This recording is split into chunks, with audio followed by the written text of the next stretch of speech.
How you going, people? Yeah, that's a pretty good video, man. It got me fired up when I first watched it. Because I watched it and I didn't read anything about it. Sometimes I like watching a video cold. So, I'm going to go ahead and play it, and I'm not going to tell you what it's about. I mean, if you want to go click on the video and the link, I'll put a link. It's used on the Fair Use Act. I'll have a link to it.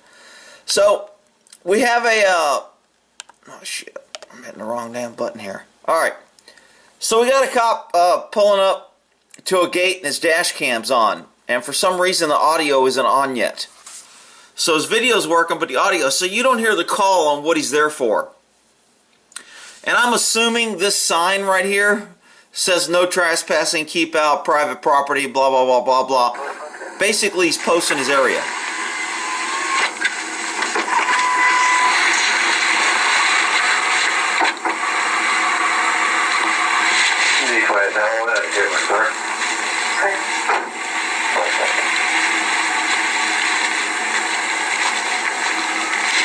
Okay, I want you to notice the government official here, confident, doing his job, walking up to a private property sign. He glanced at the sign, you can tell he read it. He's got his camera on there, and the gate's locked.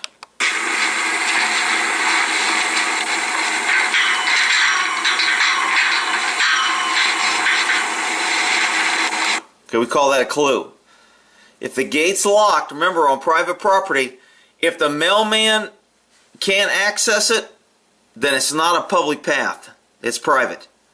If the mailman can walk up to that house and drop a package off, then it's considered public. And that's a good test. That's not a legal test, but that's a good test when you go in court on whether or not the cops had the right to be there. Could the mailman have been where the cop was when the cop saw the illegal activity, etc.? And if their mailman could be there, then the cop's going to be found. It was okay. Mailman, don't be climbing fences to bring package in your car. Shit, you're lucky if they even drop it at the front gate. They'll probably drag it down the road and throw the damn thing out the window.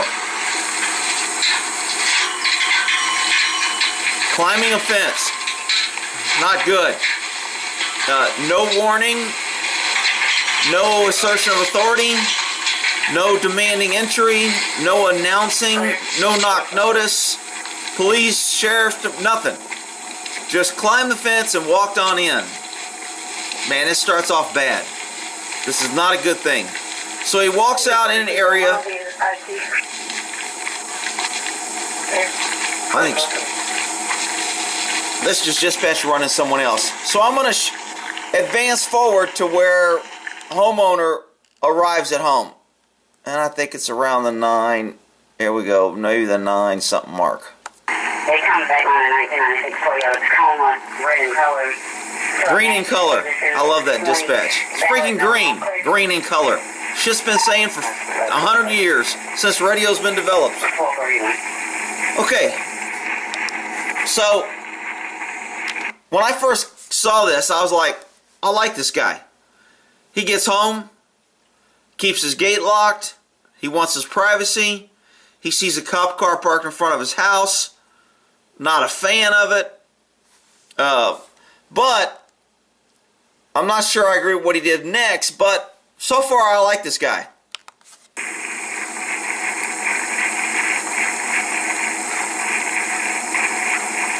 Now he's got a key to the gate. That's a clue. He probably lives there. He's probably authorized there.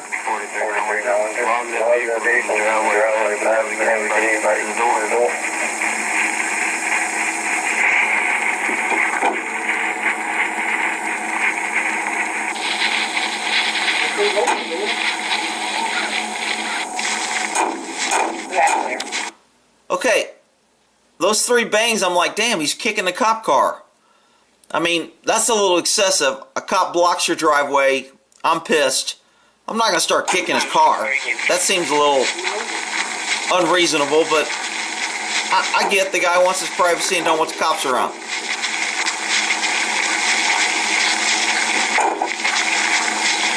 So, I think he just kicked a mirror. So he probably broke the 2 mirrors. I kind of like this guy, but I'm not sure. I'm not sure his tactics are. 3036, 1236.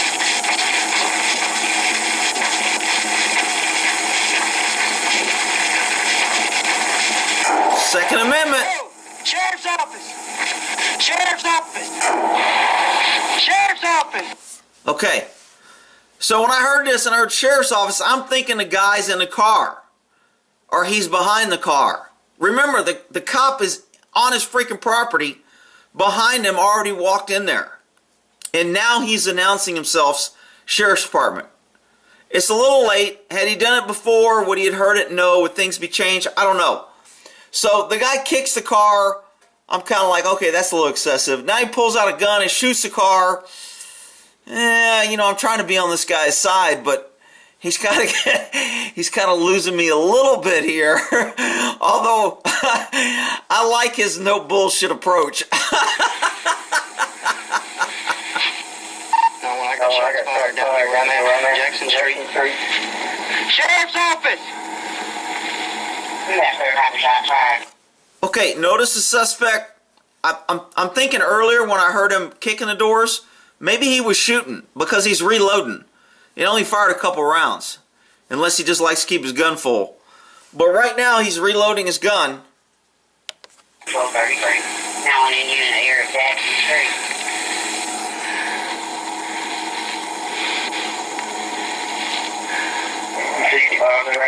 Now I didn't know whether this was mom or girlfriend or this in the car, but he's like, you know what? This is my property. Cops blocking it. I showed him I don't want his car there. I sent a message. I'm not sure how clear my message was, but I was trying to convey that I didn't want government around my house. So here's where I got a little bit of problem. He seems like he's being aggressive and kind of forcing this woman. So I'm kind of like, all right, did this woman say, man, you shouldn't have shot the cop car. This is going to go bad. Then he grabs her and kind of forces her in the car. I'm kind of like, man, is this woman used to this guy doing this? She doesn't seem like she's resisting a lot. No, that's what's on.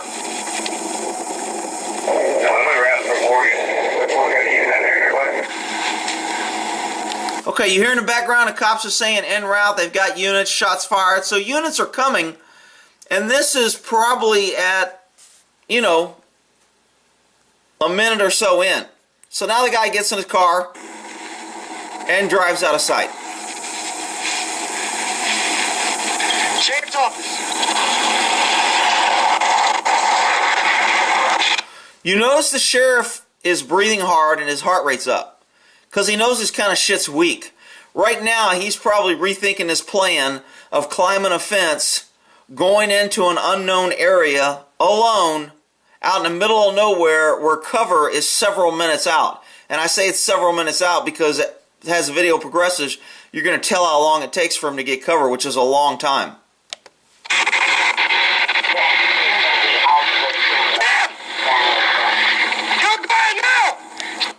Okay, so now he's trying to order the guy on the ground. Now, I'm kind of with the guy here. Okay, I come back to my house. You're on my freaking property. Why are you here? You're blocking my driveway. I mean, I'm not sure I would start shooting, but I don't know. I'd definitely be unhappy and pissed. Put it down! Put it down! Please! Now, you can hear the voice of the cop, very excited. He's going into fight or flight. He's panicking. He knows this shit's going, I mean, in this cop's mind right now, he knows this is going downhill fast, and he's pretty much lost control. He's trying to scream his way back into control and get compliance. But what cops miss is a lot of times we get out there and we got our badge and our gun and we think we got the authority and we got the government behind us. But almost 99% of law enforcement contacts ends up being voluntary compliance. When voluntary compliance stops or goes down the tube, we're in a very vulnerable and unequal position, which is why cops like to travel in partners and 2 or 3 people. We always want to have backup because we know when shit goes bad, man, you don't want to be caught out there by yourself one-on-one because that's just not good odds.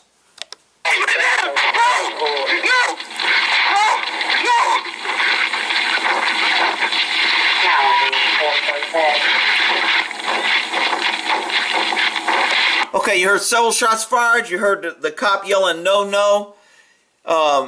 he just put out shots fired before. I mean, this guy, to me, and I'm not cracking on him. I'm just pointing out things that I see that he could have done better. He didn't really put out information. He didn't put out, look, I'm on the property. My car's at the front. The shots are coming from the front. I don't know how many people are here. I'm going to hide in the woods till backup gets here, etc. He continued to go approach or to go in and find out what's going on his own. Is that good, bad, and different? Well, some people say, well, he's there to serve and protect, and maybe he thought somebody was in danger, and maybe he was got. You know what? You got to reevaluate. He was out there. He could have hid in the woods. He could have took cover. He could have took a position of advantage. He could have got to where he could have shot the guy if he did return fire. It sounds like he kind of, when the guy pulled around the corner in his truck, he tried to challenge him and start ordering him around on his property. And that shit usually doesn't go over real well. And the cop was thinking more like, hey, I'm on a public road. I'm pulling you over on a traffic stop. I can take control. I have a right to be here. I'm not sure that cop has a right to be on that property right now.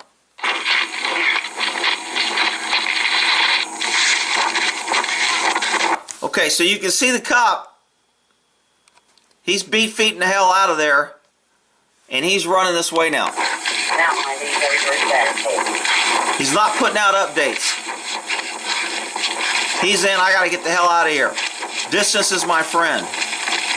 Now wanted to be 43 status. And I just want to bring up a side note here. People to climb over fences on country property, it pisses people off. Because the last thing we want is a saggy ass gate. We're tired of people standing. A gate's meant to swing, it's not meant to climb or stand on. Pisses me off when people tear up my gates. Anyway, back to the video. Okay, we call this hot pursuit. This guy's defending his property, property owner, chasing government, government. Maybe he shouldn't have been there. Government's not winning right now. That's always kind of a good thing in my book. I know people be like, how can you say? All right, whatever. Hang on. Let the video progress. It's getting there.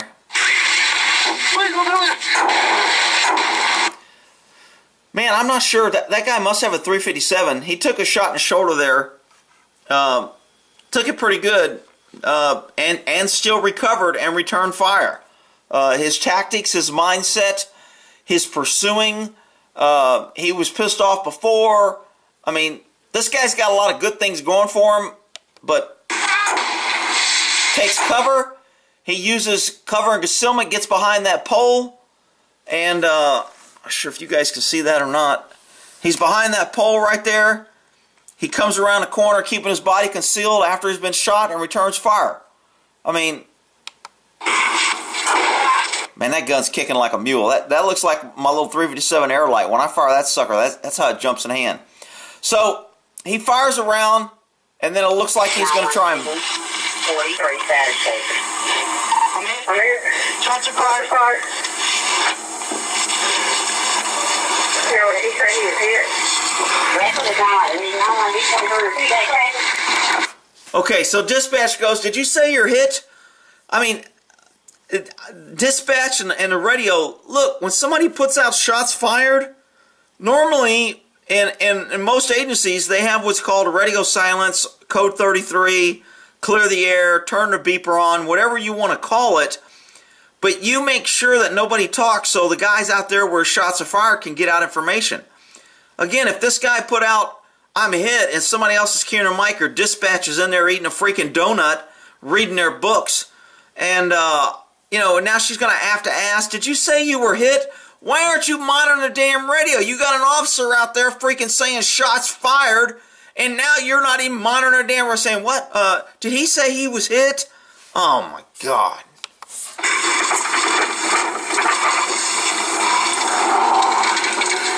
Okay, the guy gets in a car and drives off. It's a smart move on his part. He's going to create distance. He doesn't know if this guy went to reload or is getting more ammo. He's been hit. When you're hit, you don't know how fast you're going to bleed out. You don't know how bad you're hit. You don't know if you're a vital organ. You don't know if you're already dead. You don't even know it. So for him to get in his car and start creating distance is good on a lot of levels. On one level, he's going to have to be able to get out over the air where he's at and get a good location. Two, he's probably moving closer to a fire department or ambulance, which is going to increase the speed at which he gets medical care. He's also going to get to a public area to where maybe somebody can help him. Maybe a doctor, nurse, somebody coming by will see him bleeding. And he's going to be able to speed up to where the officers can get to him, and he'll have backup. Because right now, remember, he put in shots fired a long time ago, and there still ain't nobody here. So the officer knows he's out in the boonies, and to be climbing fences like that, man. Now, one before you go to sad shape.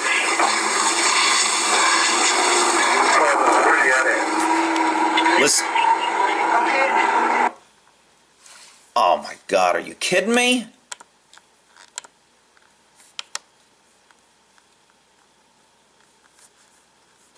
Okay, it didn't lose my place. Copy, officer hit at 61 Jackson Street. I'm back in my car.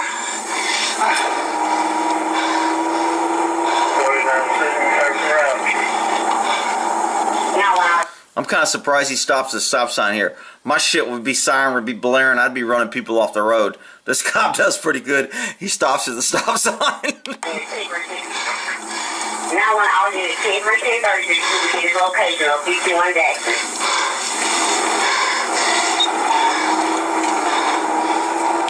Listen to the heart rate, the breathing. Again, that fight or flight is so key to understand it so you can control it when you get in these situations. His heart rate's shooting up, 200, tunnel vision, auditory exclusion. He's bleeding. His blood vessels are shutting down so he doesn't lose blood. If he's shot in a large muscle group, he's losing more blood because the body in that fight or flight has sent all that blood from your fingertips and toes, and you start losing fingers, you start losing feeling, you start losing dexterity. That's why I say I don't like a slide release. I like using large muscle groups. Pull that slide back with the hand. Don't try to find a small thing, because right now all your blood is going to those vital organs, your oxygen, air, heart, legs, muscle groups, everything's going in survival. So he's going through all this right now, and if he understands that, he'll be able to try and control his breathing. He'll be able to slow down so he doesn't hyperventilate, so he doesn't jack his heart rate up. He'll be able to lower his heart rate. Understanding fight or flight when this shit happens will help you survive. He's really breathing hard and out of breath and pumping, and that's increasing his blood loss, it's increasing his heart rate, which is pumping more blood out of his system. If he could control that, that would have been better.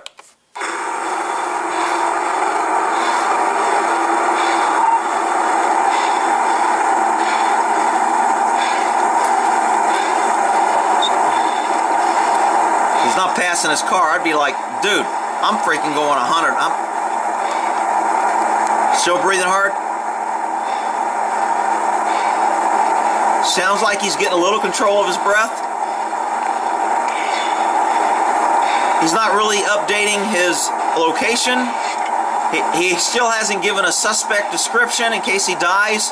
I want to know who did it. I want it on record that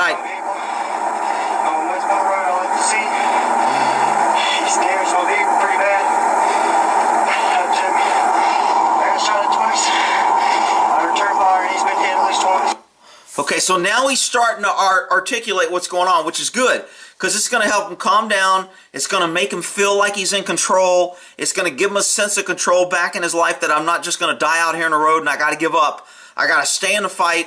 I got to get to the, he didn't put the description out, but he said I was shot twice. I'm bleeding pretty bad. I'm on the road. He's keeping focus, which is good. I still think he's driving a little slow. I'd be passing. Some people are going to say he shouldn't have drove at all, because if he passes out, he's endangering the public. He could run off the road and hurt somebody. So, you know, there's always a lot of if, and, buts, coconuts. But, hey, I think you guys doing pretty good.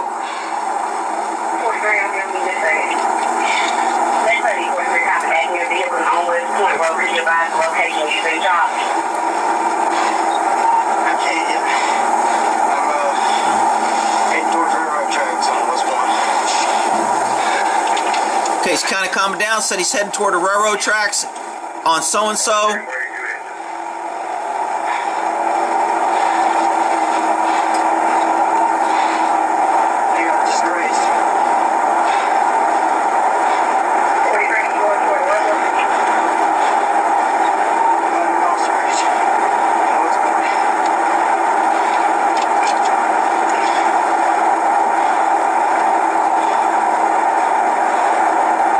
I know somebody's driving by. Look at this damn cop speeding.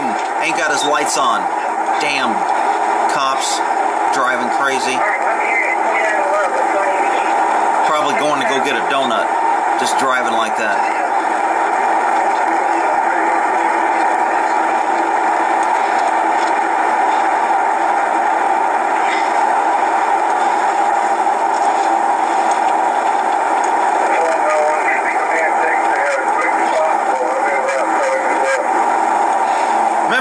He would be out there fighting this guy and still bleeding, and still no backup is in sight.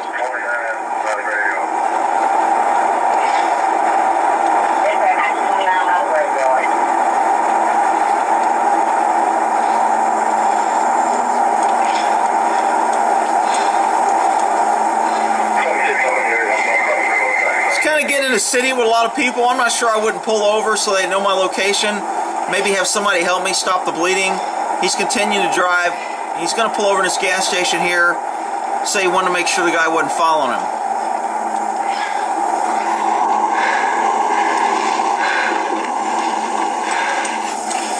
Yeah, we're trying to find it. I'm at this convenience store park. I want to make sure you wouldn't follow me.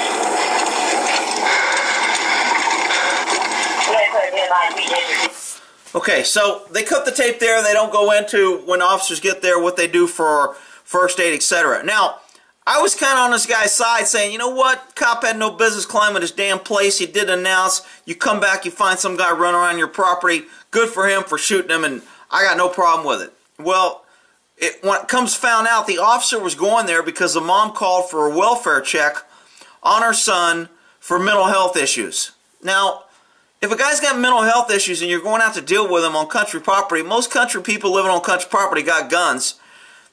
And, I mean, to be climbing fences and going out there without announcing, without trying to make contact. Had he made contact with mom, I'm now thinking that mom's in the truck. So some more information in the video, you go to the link, but it says, you know, mom was held hostage. There was a 6-hour standoff. Everybody lived. The cop and him lived, and he was in custody facing a bunch of charges. But he had mental health issues. And, I mean, they called for a welfare check. And a lot of cops take welfare checks, and I'm guilty of it too, you know. It's like, oh, shit, let me go knock. Somebody didn't answer the phone. Somebody's freaking panicking because they didn't hear from them in an hour, and now they want us to go do a welfare check. And things become routine, and you do these things kind of a normal course. Now, I'm not climbing a fence and walking on someone's property on a welfare check without backup, without announcing, without making damn sure that there's nobody in the house or somebody knows that I'm there in an official capacity as the police and that neighbors here or something. Now, when you're out, I mean, I've gone out to do warrants on places like this house, and we've climbed fences and we've snuck up on a house through the woods, and there was only 2 of us. And we didn't know how many people were there, but we knew we wanted our guy. We found out a location. Somebody, you know, down the street said, yeah, he's staying with Billy Bob. Yeah, if you go down this house. Yeah. And we're like, you know what? We've had a bunch of dead leads. Screw it. If he's there, we want him. So, you know, it's 8 o'clock at night. Me and my buddy, we're up. Joe, I think we're out in Placer County somewhere. And we're like, shit, let's just go, man. So we put out our location as a code 5. Code 5 means we're on a stakeout. So now everybody knows where we're at, and they know we're out there.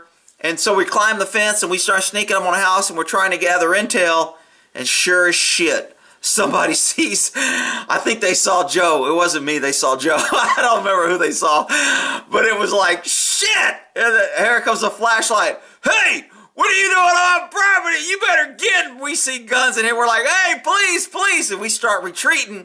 And, you know, there was a standoff a little bit. They were like, what the fuck are you doing? Blah, blah. We're looking for some, and we're hiding behind trees.